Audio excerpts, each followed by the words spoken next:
नमस्कार मित्रों, स्वागत है आप सबका मेरे यूट्यूब चैनल पर। मैं वंदना सुखवाल लेकर उपस्थित हूँ आपके लिए एक और नया वीडियो, जिसके अंतर्गत हम देखेंगे राजस्थान एवं कला एवं संस्कृति।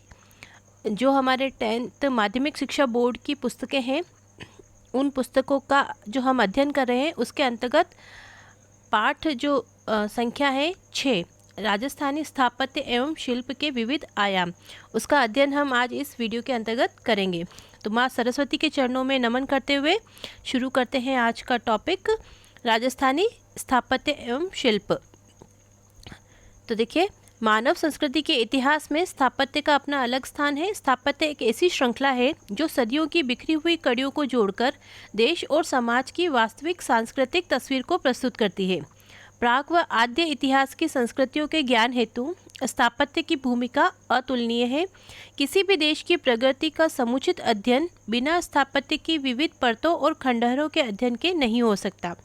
और यदि हम राजस्थान की बात करें तो राजस्थान की विशेष भौगोलिक स्थिति ने यहाँ के स्थापत्य को प्रभावित किया है। नगर, महल, परकोटे, किले या जलाशयों के निर्माण में उपयोगिता के साथ साथ मजबूती का भी पूरा ध्यान रखा गया है। नगर विन्यास, स्थापत्य एवं भवन शिल्प। हनुमानगढ़ जिले में कालीबंगा और सौंथी में खुदाई में ऐसे अनेक प्रमाण मिले हैं जिनसे ज्ञात होता है कि ऋग्वेदिक काल में कई सदियां पूर्व सरस्वती एवं दृशद्वती नदियों के किनारों पर बसे इन नगरों की नगर योजना एवं भवन निर्माण उच्च स्तरीय था। ईंटों से बने भवन, सड़कें, नालियाँ, गोल कुएं, वेदियाँ आदि इस बात को प्रमाणित करती है। तो सब देखिए, कालीबंगा कहाँ है? हनुमानगढ़ जिले में है। और कौन सी नदी के किनारे? सरस्वती एवं दृशद्वती नदी के किनारे। तो 1952-53 में डॉक्टर अमलानंद घोष द्वारा इसका उत्खनन कार्य किया गया और इसके अतिरिक्त उनके सहयोगी थे BL थापर और BB लाल। तो दक्षिण पश्चिमी राजस्थान में आहड़, गिलूंड आदि जो संस्कृति के केंद्र हैं, मकानों में खिड़कियां, दरवाजे, बरामदे, खुले चौक आवास को पूर्णता प्रदान करते थे, जो यहाँ की समृद्ध अवस्था पर प्रकाश डालते हैं। अनाज पीसने के पत्थर, तांबे की चद्दरें आदि आहड़ की कृषि एवं व्यवसाय प्रधान बस्ती की ओर संकेत करते हैं। तो देखिए, आहड़ कृषि एवं व्यवसाय प्रधान बस्ती थी। पौराणिक सभ्यता के युग में राजस्थान के कई सांस्कृतिक केंद्रों का ज्ञान होता है, जिनमें पुष्कर, मरुधन्व, जांगल, मत्स्य, साल्व, मरुकांतर आदि प्रमुख हैं। महाभारत काल में विराटनगर, बैराट, पुष्कर आदि नगरों का वर्णन आता है, जो स्थापत्य एवं रक्षा की दृष्टि से नगर योजना की समृद्ध कहानी कहते हैं। मौर्य काल से लेकर उत्तर गुप्त काल में भारतीय स्थापत्य की भांति राजस्थान में भी स्थापत्य के एक विशेष रूप का विकास हुआ। इस काल की कला केवल राजकीय प्रश्रय में ही नहीं पलती थी, वरन आमजन के मध्य भी प्रचलित थी। विराटनगर, जयपुर अशोककालीन सभ्यता का अच्छा उदाहरण है। तो देखिए, मौर्य काल के अवशेष कहाँ मिले हैं? बैराठ में, जिसका प्राचीन नाम था विराट, और ये मत्स्य जनपद की राजधानी थी, जिसका उल्लेख महाभारत में भी हुआ है। यहाँ के भग्नावशेषों में स्तंभलेख और बौद्ध विहार के खंडहर प्रमुख हैं। तो यहाँ पर जो दो डूंगरी है, भीमजी की डूंगरी और बीजक की डूंगरी, वहाँ पर बौद्ध से संबंधित शिलालेख भी मिले हैं। मौर्य काल में बेडश नदी के किनारे मध्यमिका चित्तौड़ के पास, जिसे आजकल नगरी कहते हैं, नगरी की भव्य नगर योजना इस बात की साक्षी है कि 3वीं सदी ईसा पूर्व से 6ठी शताब्दी ईसा पूर्व तक यह भव्य नगर रहा है। तो देखिए, मध्यमिका का प्राचीन नाम अभी जो मध्यमिका है उस समय शिवी जनपद की राजधानी थी, जो वर्तमान में नगरी कहलाता है, और यह चित्तौड़ में बेडश नदी के किनारे पर स्थित है। गुप्त और गुप्तोत्तर काल में मेनाल, अमझेरा, डबोक और भरतपुर के आसपास का क्षेत्र नगरीय वैभव के साक्षी हैं। बावड़ियाँ, कुंड, मंदिर, सड़कें, नालियाँ और रिहायशी मकानों का संतुलित निर्माण इस खंडहरों एवं उपलब्ध पुरातात्विक सामग्री में आसानी से दिखाई पड़ता है। 7वीं से 13वीं शती तक का काल राजस्थान में स्थापत्य की दृष्टि से बहुत ही महत्वपूर्ण रहा। तो देखिए, 7वीं से 13वीं शती तक का काल, तो स्थापत्य की दृष्टि से महत्वपूर्ण काल माना जाता है 7वीं से 13वीं शताब्दी तक का। राजपूत संस्कृति के उदय के कारण वीरता एवं रक्षा के प्रतीक किले एवं धार्मिक प्रवृत्ति के प्रतीक मंदिर बनाए गए थे। राजपूत काल में जहाँ जहाँ राजधानियाँ बनी वहाँ का नगर नियोजन विशिष्ट रहा। नगर की रक्षा एवं सुविधा की दृष्टि से जो स्थान चुना जाता था वह महत्वपूर्ण स्थल होता था। इस दृष्टि से भीनमाल, चित्तौड़, मंडोर, ओसियां, रणथंभौर, झालरापाटन, राजौरगढ़, आमेर जैसे स्थानों को राजधानी नगर बनाने हेतु चुना गया। आगे चलकर देसी राजाओं ने अपनी अपनी राजधानियों के लिए जोधपुर, जैसलमेर, बीकानेर, उदयपुर, बूंदी, कोटा, जयपुर जैसे नगरों की स्थापना की और इन्हें परिपूर्ण नगर बनाने के रूप में विकसित किया। तो देखिए, अजमेर की स्थापना हुई 1113 ईस्वी में, जोधपुर की 1459 में, इसके 100 साल बाद उदयपुर की 1559 में और 1727 में स्थापना हुई जयपुर की। तो ये मुख्य जो शहर है और उनके स्थापना के वर्ष एग्जाम में पूछे जाते हैं, तो इनका विशेषकर आप ध्यान रखें। अब देखिए, उदाहरण के लिए यदि हम जयपुर को देखें तो महान शिल्पकार विद्याधर ने जयपुर शहर को 9 वर्गों के सिद्धांत पर बनाया था। तो यहाँ इसका शिल्पकार कौन था? विद्याधर भट्ट। सुव्यवस्थित रूप से बसे जयपुर के निर्माण में चौड़ी और सीधी सड़कों एवं रास्तों की व्यवस्था सर्वाधिक महत्वपूर्ण रही। शहर के दोनों सिरों पर 2 चौपड़ अर्थात छोटी और बड़ी चौपड़ है, जिनके बीच में फव्वारे और चौड़ी सड़कों के दोनों ओर बाजार है। शहर से निकास के लिए Surajpol, Chandpol, Ghat gate, Sanganeri gate, Ajmeri gate, Zorawar Singh gate आदि महत्वपूर्ण दरवाजे हैं। तो देखिए, ये सब दरवाजों के नाम देकर पूछे जा सकते हैं कि ये कहाँ है, तो ये जयपुर में है। इसके अलावा सवाई जयसिंह की कल्पना को साकार करने के लिए जयपुर शहर की नींव नवंबर 1726 ईस्वी में राजगुरु पंडित जगन्नाथ सम्राट द्वारा रखी गई थी। आगे चलकर तो पूरे राजस्थान के नगर नियोजन को जयपुर के स्थापत्य ने प्रभावित किया था। 12वीं सदी में जैसलमेर तक का निर्माण जंगल की निकटता और पानी की सुविधा को ध्यान में रखकर किया गया था। समूची योजना जनजीवन और व्यापार की समृद्धि के हित में थी। चौहानों के समय अजमेर की गिनती समृद्ध नगरों में की जाती थी। पृथ्वीराज विजय काव्य में अजमेर की तुलना इंद्रपुरी से की गई है। बूंदी के स्थापत्य में उसके बसाने में जल की प्रचुरता का बड़ा हाथ रहा। जोधपुर और बीकानेर की बसावट में गढ़ निर्माण, परकोटे भवन निर्माण और भौगोलिक परिस्थितियों से संबंधित है। बीकानेर में समतल भूमि में पेशे के अनुसार नगर के भाग बनाए गए तथा हाटों और बाजारों को व्यापारिक सुविधाओं के अनुकूल बनवाया गया। उदयपुर को झील के किनारे घाटियों के अनुकूल पेशे के अनुसार मोहल्लों में बांटा गया। नगरों के स्थापत्य से गांवों का स्थापत्य भिन्न रहा। पहाड़ी इलाके के गांव पहाड़ी ढलान और कुछ ऊंचाई लिए हुए हैं, जैसे केलवाड़ा, सराड़ा आदि। पहाड़ों और घने जंगलों में आदिवासियों की बस्तियों छोटी छोटी टेकरियों पर 2-4 झोपड़ियों के रूप में बसी मिलती हैं। रेगिस्तानी गांवों को पानी की सुविधा को ध्यान में रखकर बसाया जाता था, इसलिए बीकानेर और जैसलमेर के गाँवों में आगे सर अर्थात जलाशय का प्रयोग अधिकतर पाया जाता है, जैसे बीदासर, जेतसर, उदासर। तो सर का अर्थ होता है तालाब या जलाशय। अब देखिए, दुर्ग शिल्प। राजस्थान में शायद ही ऐसा कोई जनपद या अंचल है जो कोई छोटा बड़ा दुर्ग या गढ़ घड़ी न हो। दुर्ग निर्माण की परंपरा जहां बहुत प्राचीन काल से ही चली आ रही है। शुक्र नीति के अनुसार राज्य के 7 अंग माने गए हैं। मोस्ट इम्पोर्टेंट है, राज्य के 7 अंग माने गए हैं शुक्र नीति के अनुसार, और उस 7 अंगों में से एक अंग है दुर्ग। संपूर्ण देश में राजस्थान वह प्रदेश है जहाँ पर महाराष्ट्र और मध्य प्रदेश के बाद सर्वाधिक गढ़ और दुर्ग बने हुए हैं। तो संपूर्ण भारत में सबसे ज़्यादा दुर्ग जो है वो महाराष्ट्र में है। उसके बाद द्वितीय स्थान पर मध्य प्रदेश और तृतीय स्थान पर आता है राजस्थान। यहाँ राजाओं व सामंतों ने अपने निवास, सुरक्षा, सामग्री संग्रहण, आक्रमण के समय अपनी प्रजा को सुरक्षित रखने, पशुधन बचाने के लिए और संपत्ति को छिपाने के लिए दुर्ग बनवाए। राजस्थान में दुर्गों के स्थापत्य के विकास का प्रथम उदाहरण कालीबंगा की खुदाई में मिलता है। कालांतर में मौर्य, गुप्त और परिवर्तित युगों में दुर्गों के निर्माण के निश्चित आधार दिखाई दे पड़ते हैं। इस समय दुर्ग निर्माण में मंदिरों तथा जलाशयों को प्रधानता दी जाने लगी। राजपूत काल में भी राजस्थान में बने दुर्गों जिनमें भाटियों का सोनागढ़, अजयराज चौहान का गढ़ बीटली, तारागढ़, अजमेर, कुंभा का मांडलगढ़ आदि उल्लेखनीय हैं।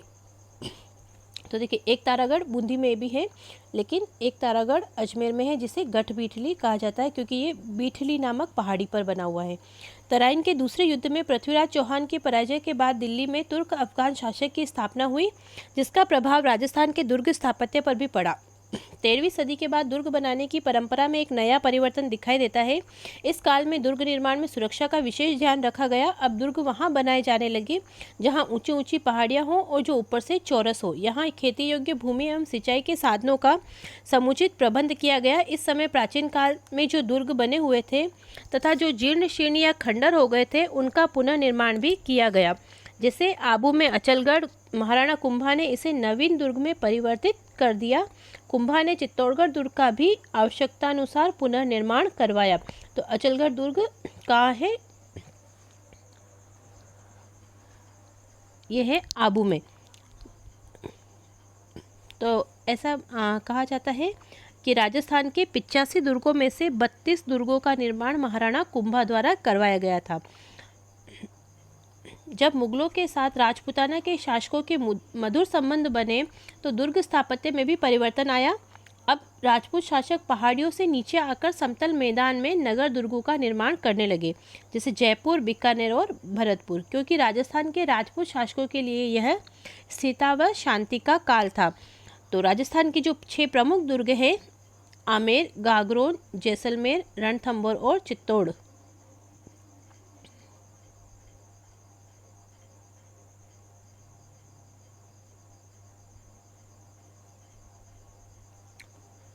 आमेर, गागरोन, कुंभलगढ़, जैसलमेर, रणथंभौर और चित्तौड़, इनको जून 2013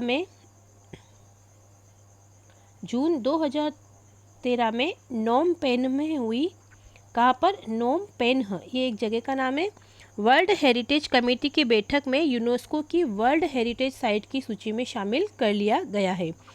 प्राचीन ग्रंथों में दुर्गों की जिन प्रमुख विशेषताओं का उल्लेख हुआ है वे राजस्थान के दुर्गों में प्राय देखने को मिलती हैं।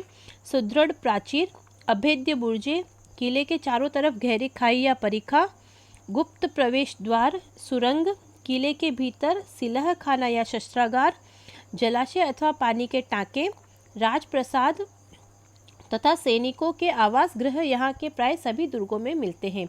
अब देखिए, दुर्गों के प्रकार।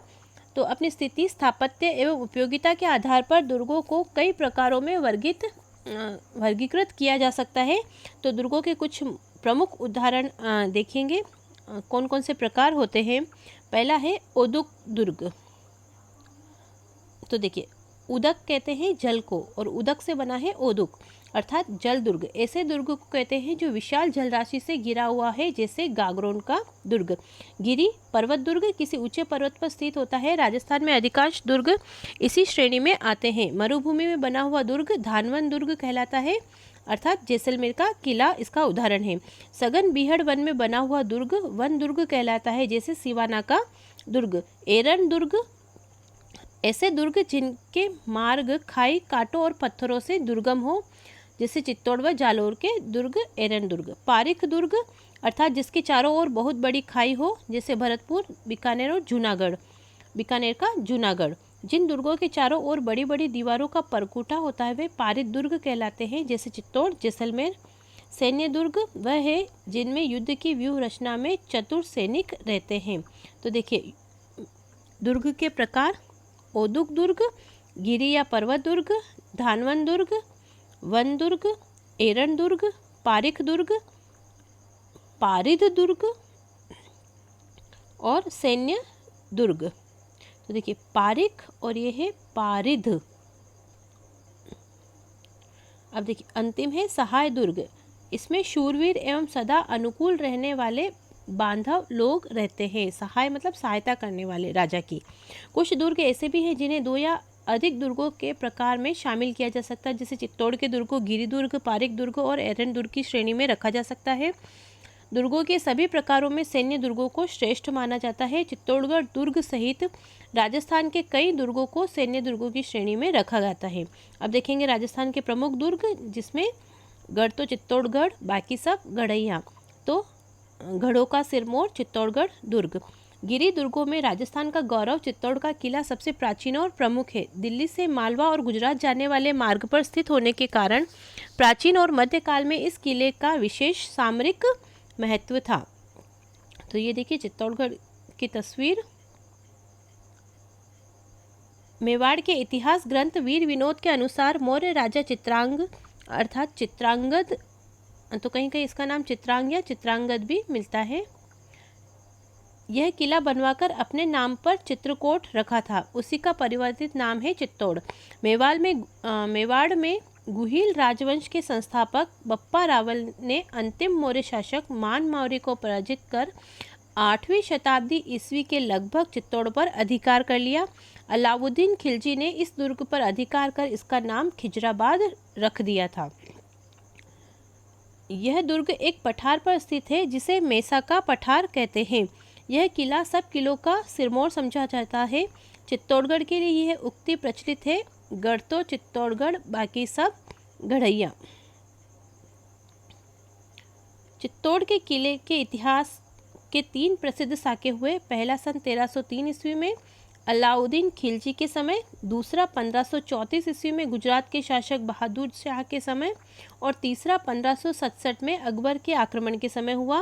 रानी पद्मिनी के जौहर, वीर जयमल राठौड़ और पत्ता सिसोदिया के पराक्रम और बलिदान का साक्षी चित्तौड़गढ़ का किला इतिहास में अपना कोई सानी नहीं रखता है, अर्थात इसके बराबर कोई ऐसा दुर्ग नहीं रहा है। सुदृढ़ और घुमावदार प्राचीर, उन्नत और विशाल बुर्जे, 7 अभेद्य प्रवेश द्वार, किले पर पहुंचने का लंबा और टेढ़ा मार्ग जो सर्पिलाकार है, आदि सब विशेषताओं में चित्तौड़गढ़ को एक विकट दुर्ग का रूप दिया है। यहाँ के भवनों में तुलजा माता का मंदिर, ये वही तुलजा भवानी का मंदिर है जो शिवाजी की आराध्य देवी थी। नवलखा भंडार, भामाशाह की हवेली, श्रृंगार चौरी प्रासाद, त्रिपोलिया दरवाजा, कुंभश्याम मंदिर, सोमदेव मंदिर, कुंभा द्वारा निर्मित विजय स्तंभ, रानी पद्मिनी के महल, गोरा बादल के महल, चित्रांग मोरी तालाब और जैन कीर्ति स्तंभ विशेष उल्लेखनीय है। और ये गौरव और सौभाग्य का ही विषय है कि जो मेरा मूल निवास है वह चित्तौड़गढ़ ही है। तो ये दुर्ग बहुत ही भव्य दुर्ग है और बहुत अपने आप में इतिहास को समेटे हुए हैं। तो अगर आपको समय मिले तो इस दुर्ग को अवश्य देखिएगा। अगला दुर्ग है कुंभलगढ़ राजसमंद। महाराणा कुंभा द्वारा दुर्ग स्थापत्य के प्राचीन भारतीय आदर्शों के अनुरूप बना कुंभलगढ़ गिरी दुर्ग का अच्छा उदाहरण है। मेवाड़ और मारवाड़ की सीमा पर सादड़ी गांव के समीप स्थित कुंभलगढ़ दुर्ग संकट काल में मेवाड़ के राज परिवार का आश्रय स्थल रहा है। तो देखिए मेवाड़ की संकटकालीन राजधानी रही है कुंभलगढ़ दुर्ग। इस दुर्ग का प्रमुख शिल्पी मंडन था। कुंभलगढ़ दुर्ग 36 किलोमीटर लंबे परकोटे से घिरा हुआ है जो अंतर्राष्ट्रीय रिकॉर्ड में दर्ज है। तो इसे the great wall of India भी कहा जाता है और विश्व में ये दूसरी सबसे लंबी दीवार है। जो the great wall of China, जो चाइना की महान दीवार है, उसके बाद इसकी सुरक्षा दीवार इतनी चौड़ी है कि एक साथ 8 घुड़सवार चल सकते हैं। कर्नल टॉड ने कुंभलगढ़ की तुलना सुदृढ़ प्राचीरों, बुर्जों, कंगूरों के विचारों से एट्रुस्कन वास्तु से की है। तो एट्रुस्कन वास्तु से किस दुर्ग की तुलना की है कर्नल जेम्स टॉड ने? कुंभलगढ़ दुर्ग की। दुर्ग के भीतर देखिए जिनसे खासकर प्रश्न बनते हैं कि कौन से मंदिर या कौन से स्थान दुर्ग विशेष में है। तो देखिए कुंभलगढ़ दुर्ग में झालीबाव बावड़ी, कुंभ स्वामी विष्णु मंदिर, झाली रानी का मालिया, मामादेव तालाब, उड़ना राजकुमार जिस पृथ्वीराज राठौड़ की छतरी आदि अन्य प्रसिद्ध स्मारक बने हुए हैं। यही उदय सिंह का राज्याभिषेक भी हुआ था एवं राणा प्रताप का जन्म हुआ था। जो इस कुंभलगढ़ दुर्ग का सबसे ऊपरी छोर है जिसे कटारगढ़ कहते हैं, कटारगढ़ के बादल महल में महाराणा प्रताप का जन्म हुआ। इस किले की ऊंचाई के बारे में अबुल फजल ने लिखा है कि यह इतनी बुलंदी पर बना हुआ है कि नीचे से ऊपर की ओर देखने पर सिर से पगड़ी गिर जाती है। अगला दुर्ग है हमारा रणथंभौर दुर्ग सवाई माधोपुर। इसका निर्माण 8वीं शताब्दी में अजमेर के चौहान शासकों द्वारा करवाया गया था। एक मान्यता के अनुसार इसका निर्माण रणथान देव चौहान ने करवाया था। रणथंभौर दुर्ग राणा हमीर देव चौहान के साहस का मूक गवाह है, जो सन 1301 में अलाउद्दीन से युद्ध करते हुए अपने शरणागत धर्म के लिए बलिदान हुआ था। तो राजस्थान का प्रथम शाका जो माना जाता है वो रणथंभौर दुर्ग में ही माना जाता है, और वहाँ पर जोहर किया था रंगमला देवी ने, जो हमीर देव चौहान की पत्नी थी और उनकी पुत्री थी पद्मला, और यहाँ पर एकमात्र जल जोहर के साक्ष्य हैं। इस दुर्ग के स्थापत्य की विलक्षण बात यह है कि इसमें गिरी दुर्ग और वन दुर्ग दोनों की विशेषताएं विद्यमान हैं। रणथंभौर का सुदृढ़ नैसर्गिक सुरक्षा व्यवस्था से प्रभावित होकर अबुल फजल ने लिखा है कि यह दुर्ग बख्तर बंद है। दुर्ग परिसर में हमीर महल, रानी महल, हमीर की कचहरी, सुपारी महल और 32 खंभों की छतरी, जोगी महल, पीर सदरुद्दीन की दरगाह और गणेश मंदिर स्थित है। और ये जो 32 खंभों की छतरी है, इसे न्याय की छतरी भी कहा जाता है, क्योंकि राणा हमीरदेव चौहान के जो पिता थे वो यहाँ पर बैठकर न्याय करते थे, और उन्हीं की स्मृति में यहाँ पर 32 खंभों की छतरी का निर्माण करवाया गया था। अब देखिए सिवाना दुर्ग बाड़मेर। तो बाड़मेर में 56 के पहाड़ पर स्थित सिवाना का दुर्ग इतिहास प्रसिद्ध है। तो 56 की पहाड़ियाँ कहाँ हैं? वो है बाड़मेर में, और नाकोड़ा पर्वत भी इन 56 पहाड़ियों का एक भाग है। इसे अणखलो सिवाणो दुर्ग भी कहते हैं। इस दुर्ग की स्थापना 954 ईस्वी में परमार वंशीय वीर नारायण ने की थी। अलाउद्दीन खिलजी के काल में यह दुर्ग जालोर के राजा कान्हड़ दे के भतीजे सातल दे के, जिसे शीतल दे भी कहते हैं, अधिकार में था। अलाउद्दीन खिलजी ने 1310 ईस्वी के लगभग सिवाना के किले पर आक्रमण किया, जिसमें वीर शीतल दे वीर गति को प्राप्त हुए एवं दुर्ग पर खिलजी का अधिकार हो गया। सिवाना दुर्ग संकट काल में मारवाड़ जोधपुर के राजाओं की शरण स्थली था। तो मेवाड़ के राजाओं की शरण स्थली था कुंभलगढ़, और जो जोधपुर के राजा थे उनकी संकटकालीन शरण स्थली थी सिवाना दुर्ग। राव मालदेव ने गिरी सुमेल के युद्ध के बाद शेरशाह की सेना द्वारा पीछा किए जाने पर सिवाना दुर्ग में आश्रय लिया। चंद्रसेन ने सिवाना के दुर्ग को केंद्र बनाकर मुगलों के विरुद्ध संघर्ष किया। तारागढ़ बूंदी। गिरी दुर्ग का बेहतरीन उदाहरण बूंदी का तारागढ़ का किला पर्वत की ऊंची चोटी पर स्थित होने के फलस्वरूप धरती से आकाश में तारे के समान दिखलाई पड़ने के कारण तारागढ़ के नाम से प्रसिद्ध है। इस किले का निर्माण 14वीं शताब्दी में राव बर सिंह ने मेवाड़, मालवा और गुजरात की ओर से संभावित आक्रमणों से बूंदी की रक्षा करने के लिए करवाया था। वीर विनोद, कवि श्यामल दास का वीर विनोद, उनके अनुसार महाराणा क्षेत्र सिंह 1364 से 1382 ईस्वी बूंदी विजय करने के प्रयास में मारे गए थे। उनके पुत्र महाराणा लाखा काफ़ी प्रयत्नों के बावजूद भी बूंदी पर अधिकार न कर सके, तो उन्होंने मिट्टी का नकली दुर्ग बनवाकर उसे ध्वस्त कर अपनी प्रतिज्ञा पूरी की। लेकिन नकली दुर्ग की रक्षा के लिए कुंभाहाड़ा ने अपने प्राणों की बाजी लगा दी। तारागढ़ में बने राजमहल स्थापत्य कला के उत्कृष्ट उदाहरण हैं, और बूंदी के राजमहलों की सबसे बड़ी विशेषता यह है कि इनके भीतर अनेक दुर्लभ एवं जीवंत भित्ति चित्रों के रूप में कला का एक अनमोल खजाना है। तो भित्ति चित्रों के लिए कौन सा किला प्रसिद्ध है? तो यह है बूंदी का तारागढ़ किला। विशेषकर महाराव उम्मेद सिंह के शासनकाल में निर्मित चित्रशाला बूंदी चित्रशैली का सुंदर उदाहरण प्रस्तुत करती है। 84 खंभों की छतरी, शिकार बुर्ज, फूल सागर, नवल सागर सरोवर, गर्भ गुंजन तोप बूंदी दुर्ग के वैभव को प्रकट करते हैं। नाहरगढ़ का किला जयपुर। जयपुर में अरावली पर्वतमाला की पहाड़ी पर स्थित नाहरगढ़ के किले का निर्माण सवाई जयसिंह ने मराठा आक्रमणों से बचाव के लिए करवाया था। इस किले को सुदर्शनगढ़ भी कहते हैं। इसका नाहरगढ़ नाम नाहर सिंह भोमिया के नाम पर पड़ा। नाहर सिंह भोमिया के नाम पर। ऐसी मान्यता है कि नाहरगढ़ के निर्माण के समय जुझार नाहर सिंह ने किले के निर्माण में विघ्न उपस्थित किया। तब तांत्रिक रत्नाकर पौंडरिक ने नाहर सिंह बाबा को अन्यत्र ले जाने के लिए राजी कर लिया, और उनका स्थान आंबागढ़ के निकट एक चौबुर्जी गढ़ी में स्थापित कर दिया, जहां वे आज भी लोक देवता के रूप में पूजे जाते हैं। नाहरगढ़ में सवाई माधो सिंह ने अपनी 9 पासवानों के लिए एक जैसे 9 महलों का निर्माण भी करवाया। अब देखेंगे तारागढ़, अजमेर। अजमेर जिला मुख्यालय पर स्थित अरावली की पहाड़ियों पर तारागढ़ दुर्ग अब खंडित दशा में है। इसे गठबीटली तथा अजय मेरू भी कहते हैं। शाहजहां के शासनकाल में विट्ठल दास गौड़ यहाँ का दुर्ग अध्यक्ष था। वह पराक्रमी योद्धा के नाम पर इसी किले का नाम गठबीटली पड़ा। कर्नल टॉड के अनुसार इस दुर्ग का निर्माण चौहान शासक अजयपाल ने करवाया। तारागढ़ की प्राचीर में 14 विशाल बुर्जें, जिनमें घूंघट, घुगड़ी तथा फूटी बुर्ज, बांद्रा बुर्ज, इमली बुर्ज, खिड़की। तो देखिए घूंघट, घुगड़ी, फुट्टी, बांद्रा, इमली, खिड़की, ये सब क्या है?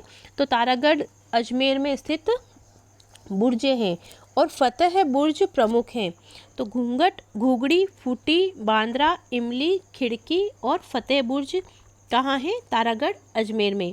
तारागढ़ दुर्ग को सन 1832 में भारत के गवर्नर जनरल विलियम बेंटिक ने देखा तो उनके मुंह से निकल पड़ा, ओह दुनिया का दूसरा जिब्राल्टर। किसका कथन है ये? विलियम बेंटिक का। मेहरानगढ़, जोधपुर। 1459 ईस्वी में राव जोधा द्वारा इस दुर्ग की स्थापना की गई। मेहरानगढ़ जोधपुर नगर की उत्तरी पहाड़ी, जिसका नाम है चिड़िया टूक, उस पर बना हुआ है। यह गिरी दुर्ग की श्रेणी में आता है। इसे मयूर ध्वज गढ़ चिंतामणि भी कहा जाता है। लाल बलुआ पत्थर से निर्मित मेहरानगढ़ के महल राजपूत स्थापत्य कला के श्रेष्ठ उदाहरण हैं। अपनी विशालता के कारण संभवतः ये किला मेहरानगढ़ कहलाया। गढ़ बण्यो मेहरान, इसके लिए कहावत प्रचलित है। ये देखिए मेहरानगढ़ दुर्ग जो जोधपुर में स्थित है, बहुत ही भव्य और बहुत ही उत्कृष्ट शिल्प कला से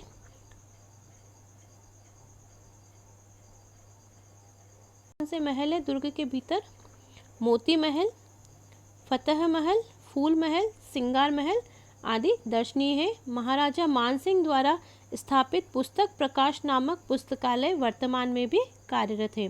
तो पुस्तक प्रकाश पुस्तकालय कहाँ है? मेहरानगढ़ जोधपुर में। किले में लंबी दूरी तक मार करने वाली अनेक प्राचीन तोपें हैं, जैसे किलकिला, शंभू बाण, गजनी खान, जमा, कड़क बिजली, नुसरत, गुब्बार, धूड़ घाणीद, बिच्छू बाण, मीर बख्श, रहस्य कला तथा गजक, ये सब तोपों के नाम हैं। एक बार फिर से देखेंगे, किलकिला, शंभू बाण, गजनी खान, जमा, कड़क बिजली, नुसरत, गुब्बार, धूण घाणीद, बिच्छू बाण, मीर बख्श, रहस्य कला तथा गजक। दुर्ग परिसर में चामुंडा माता, मुरली मनोहर, आनंद घन के प्राचीन मंदिर हैं। इसके अतिरिक्त यहाँ पर तख्त विलास, चोखेलाव महल, बीचला महल, श्रृंगार चौकी, श्रृंगार चौकी, देखिए श्रृंगार चौरी तो चित्तौड़ दुर्ग में है और श्रृंगार चौकी है मेहरानगढ़ दुर्ग में, जैसी शानदार इमारतें भी दुर्ग की शोभा को बढ़ाती हैं। अब देखेंगे आगे चूरू का किला। चूरू दुर्ग का निर्माण ठाकुर कुशाल सिंह ने 1739 ईस्वी में करवाया था, 1739 में। 1857 के विद्रोह में यहाँ के ठाकुर शिव सिंह ने अंग्रेजों का विरोध किया। इस पर अंग्रेजों ने बीकानेर राज्य की सेना लेकर चूरू दुर्ग को चारों ओर से घेर कर तोपों से गोलों की बरसात कर दी। जवाब में दुर्ग से भी गोले बरसाए गए। कुछ समय बाद जब गोले बनाने के लिए शीशा खत्म हो गया, इस पर सेठ और साहूकारों तथा जन सामान्य ने अपने घरों से चांदी लाकर ठाकुर के सामने रख दी। जब तोपों से छूटे चांदी के गोले शत्रु सेना पर जाकर गिरे तो शत्रु सेना भी हैरान रह गई। उसने जनता की भावनाओं का सम्मान करते हुए दुर्ग पर से घेरा उठा लिया। तो एकमात्र ऐसा दुर्ग जहां पर चांदी के गोले दागे गए थे, चूरू का किला। अकबर का दुर्ग, अजमेर दुर्ग। अकबर ने अजमेर नगर के मध्य 1570 ईस्वी में 1570 में गुजरात विजय की स्मृति में एक दुर्ग का निर्माण करवाया। इस दुर्ग को अकबर का दौलत खाना, अकबर की मैगजीन, मैगजीन कहते हैं शस्त्रागार को, जहाँ पर प्राचीन समय में शस्त्र रखे जाते थे। यह राजस्थान का एकमात्र दुर्ग है जो मुस्लिम दुर्ग स्थापत्य पद्धति से बनाया गया है। 1576 में महाराणा प्रताप के विरुद्ध हल्दीघाटी युद्ध की योजना को अंतिम रूप इसी दुर्ग में दिया गया था। तो देखिए, हल्दीघाटी युद्ध की योजना कहाँ बनाई गई थी? अजमेर के मैगजीन दुर्ग में। ब्रिटिश राजदूत सर टॉमस रो जब भारत आया तो मुगल सम्राट जहांगीर को अपना परिचय पत्र इसी दुर्ग में दिया। तो सर टॉमस रो की मुलाकात सम्राट जहांगीर से कहाँ हुई? अकबर का दुर्ग या मैगजीन दुर्ग में। 1801 ईस्वी में अंग्रेजों ने इस किले पर अधिकार कर इसे अपना शस्त्रागार मैगजीन बना लिया। लालगढ़ दुर्ग बीकानेर, इसे जूनागढ़ भी कहते हैं। इस दुर्ग की नींव महाराजा राय सिंह ने 1589 में रखी थी। दुर्ग की प्राचीन एवं अधिकतर निर्माण कार्य लाल पत्थरों से हुआ है, इसलिए इसे लालगढ़ भी कहा जाता है। दुर्ग में आंतरिक द्वार सूरजपोल दरवाजे पर इस दुर्ग के संस्थापक राजा राय सिंह की प्रशस्ति उत्कीर्ण है, जिसे राय सिंह प्रशस्ति कहा जाता है। सूरजपोल के दोनों तरफ चित्तौड़ के साके में वीरगति पाने वाले दो इतिहास प्रसिद्ध वीरों जयमल मेड़तिया और फत्ता सिसोदिया की हाथी पर सवार मूर्तियां स्थापित हैं। ये वही मूर्तियां हैं जिन्हें अकबर ने अपने आगरा के किले में लगवाया था, और राय सिंह वहाँ से इन मूर्तियों को ले आए थे जूनागढ़ दुर्ग पर। रतन निवास, रंग महल, कर्ण महल, अनूप महल, छत्र निवास, लाल निवास, सरदार निवास, चीनी बुर्ज, सुनहरी बुर्ज, विक्रम विलास आदि इस दुर्ग में स्थित प्रमुख निर्माण हैं। आगे देखेंगे भैंसरोडगढ़ का किला। चंबल और बामनी नदियों के संगम पर स्थित, चंबल और बामनी नदियों के संगम पर स्थित यह किला 3 ओर से पानी से घिरा हुआ है। यह जल दुर्ग की श्रेणी में आता है। कर्नल टॉड के अनुसार इस किले का निर्माण भेसा शाह नामक एक व्यापारी और रोडाचारण ने पर्वतीय लुटेरों से अपने व्यापारिक काफिले की रक्षा हेतु करवाया था। डोड शाखा के परमारों, राठौड़ों, शक्तावतों और चुंडावतों के अधिकार में रहने के बाद भैंसरोडगढ़ हाड़ाओं को मिला, पर अधिकांशतः यह मेवाड़ के अधिकार में ही रहा। इसे राजस्थान का वेल्लोर कहा जाता है। तो राजस्थान का वेल्लोर कहा जाता है भैंसरोडगढ़ दुर्ग को, जो है चित्तौड़गढ़ में है, चंबल और बामनी नदियों के संगम पर। और इसके विषय में एक कर्नल टॉड का कथन भी बहुत प्रसिद्ध है, जिसमें कर्नल टॉड कहते हैं कि यदि मुझे राजस्थान में कोई राजा प्रसन्न होकर कोई जागीर देगा या कोई किला देना चाहेगा तो मैं भैंसरोडगढ़ का दुर्ग लेना चाहूँगा, मैं भैंसरोडगढ़ के दुर्ग में रहना पसंद करूँगा।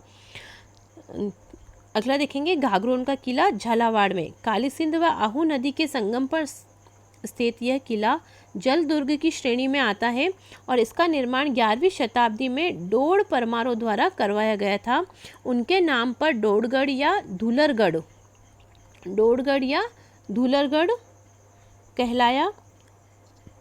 तत्पश्चात यह दुर्ग खींची चौहानों के अधिकार में आ गया। यह किला अचलदास खींची की वीरता की याद दिलाता है, जो 1423 ईस्वी में मांडू के सुल्तान हुसंग शाह से लड़ता हुआ वीरगति को प्राप्त हुआ। 1423 में मांडू के सुल्तान हुसंग शाह से लड़ता हुआ वीरगति को कौन प्राप्त हुआ? अचलदास खींची। संत पीपा की छतरी, सूफी संत मीठे साहब, संत हमीदुद्दीन चिश्ती और इनकी दरगाह, औरंगजेब द्वारा निर्मित बुलंद दरवाज़ा इस किले की शोभा बढ़ाते हैं। और जो संत हैं, संत पीपा, वो घाघरोन के ही शासक थे, जिन्होंने बाद में संन्यास ले लिया। तो ये देखिए घाघरोन का दुर्ग, जो एक जल दुर्ग की श्रेणी में आता है।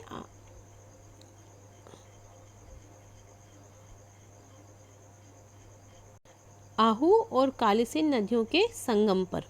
अब देखेंगे जयगढ़ आमेर।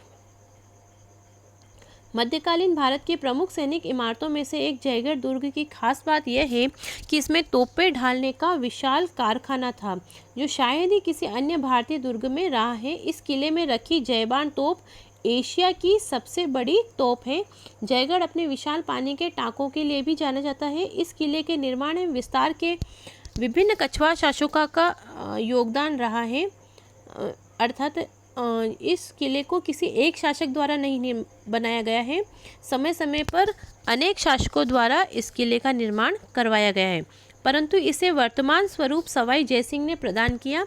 जयगढ़ को रहस्यमय दुर्ग भी कहा जाता है क्योंकि इसमें कई गुप्त सुरंगें हैं। आगे देखेंगे जालोर का किला। सोनगिरी पहाड़ी पर, देखिए अभी पहाड़ी का नाम याद रखिएगा, सोनगिरी पहाड़ी, सुकड़ी नदी के किनारे। शिलालेखों में जालोर का नाम जाबालीपुर और किले का नाम सुवर्णगिरी मिलता है। इस किले का निर्माण प्रतिहार शासकों द्वारा 8वीं सदी में करवाया गया था। किले के भीतर बना तोपखाना मस्जिद, जो पूर्व में परमार शासक भोज द्वारा निर्मित संस्कृत पाठशाला थी। तो देखिए परमार शासक भोज द्वारा निर्मित संस्कृत पाठशाला, जिसे बाद में तोपखाना मस्जिद का रूप दे दिया गया। तो जितने भी संस्कृत पाठशाला या जो मंदिर थे, जब विदेशी आक्रमणकारी आए तो उन्होंने उन्हें तोड़ दिया और उन जगहों पर अपने मस्जिदों का निर्माण करवा दिया। इसी प्रकार से जैसे एक संस्कृत पाठशाला थी जो विग्रहराज चतुर्थ द्वारा बनवाई गई थी अजमेर में, उसे भी तोड़कर 2.5 दिन का झोपड़ा नामक मस्जिद का निर्माण उस पर करवा दिया गया था मुस्लिम शासकों द्वारा। यहाँ का प्रसिद्ध शासक कान्हड़देव चौहान 1305 से 1311 ईस्वी था, जो अलाउद्दीन खिलजी से लड़ते हुए वीर गति को प्राप्त हुआ था। और देखिए इसी जालोर का नाम अलाउद्दीन खिलजी ने जलालाबाद कर दिया था कान्हड़देव को परास्त करने के बाद। आगे देखेंगे जैसलमेर का किला। राजस्थान की स्वर्ण नगरी, तो देखिए स्वर्ण नगरी तो कहा जाता है जैसलमेर को और स्वर्णगिरी कहा जाता है जालोर को। जैसलमेर में त्रिकुट पहाड़ी पर पीले पत्थरों से निर्मित इस किले को सोनार का किला भी कहा जाता है। इसका निर्माण 1155 ईस्वी में भाटी शासक राव जैसल ने करवाया था। इस दुर्ग के चारों ओर विशाल मरुस्थल फैला हुआ है। इसके बारे में यह कहावत प्रचलित है कि यहाँ पत्थर के पैर, लोहे का शरीर और काठ के घोड़े पर सवार होकर ही पहुंचा जा सकता है। तो ये कहावत किसके लिए प्रसिद्ध है? जैसलमेर दुर्ग के लिए। दुर्ग से दूर से देखने पर यह किला पहाड़ी पर लंगर डाले एक जहाज जैसा प्रतीत होता है।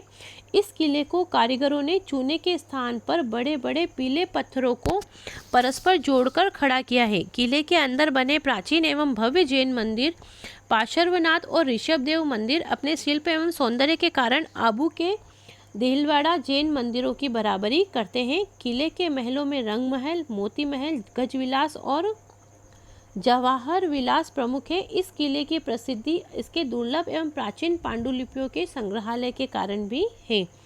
अगला देखेंगे लोहागढ़ दुर्ग। भरतपुर के जाट राजाओं की वीरता एवं शौर्य गाथाओं को अपने में समेटे लोहागढ़ का किला अजेयता एवं सुदृढ़ता के लिए विख्यात है। यह 1733 ईस्वी में 1733 में जाट शासक महाराजा सूरजमल द्वारा बनवाया गया था।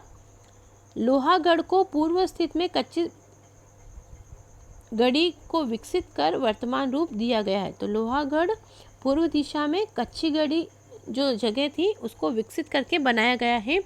किले के प्रवेश द्वार पर अष्ट धातु से निर्मित कलात्मक और मजबूत दरवाजा आज भी इसकी वीरता की कहानी कहता है। इस दरवाजे को महाराजा जवाहर सिंह 1765 में दिल्ली से विजय करके लाए थे। इस किले की अभेद्यता का कारण इसकी चौड़ी दीवारें हैं। किले की बाहरी दीवारें मिट्टी की बनी है तथा इसके चारों ओर एक गहरी खाई है। इस खाई में मोती झील में सुजान गंगा नहर का पानी भरा जाता है। अंग्रेज जनरल लॉर्ड लेक ने 1805 में अपनी विशाल सेना और तोपखाने के साथ 5 बार इस किले पर चढ़ाई की, परंतु वह हर बार असफल रहा। किले में किशोरी महल, जवाहर बुर्ज, कोठी खास, वजीर की कोठी, दादी माँ का महल, गंगा मंदिर, लक्ष्मण मंदिर आदि प्रमुख हैं।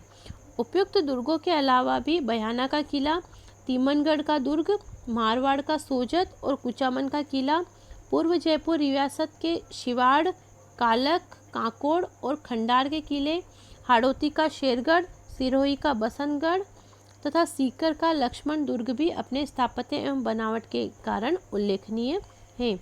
तो ये था मित्रों हमारा आज का टॉपिक जिसमें हमने राजस्थान स्थापत्य कला के बारे में और विशेषकर दुर्गों के बारे में पढ़ा। आशा करती हूँ कि आपको वीडियो पसंद आएगा। वीडियो को पूरा देखने के लिए बहुत बहुत धन्यवाद। मेरे चैनल को सब्सक्राइब कीजिए, वीडियो को लाइक कीजिए, शेयर कीजिए। माँ भारती आप सबका कल्याण करे। जय भारत, जय हिंद।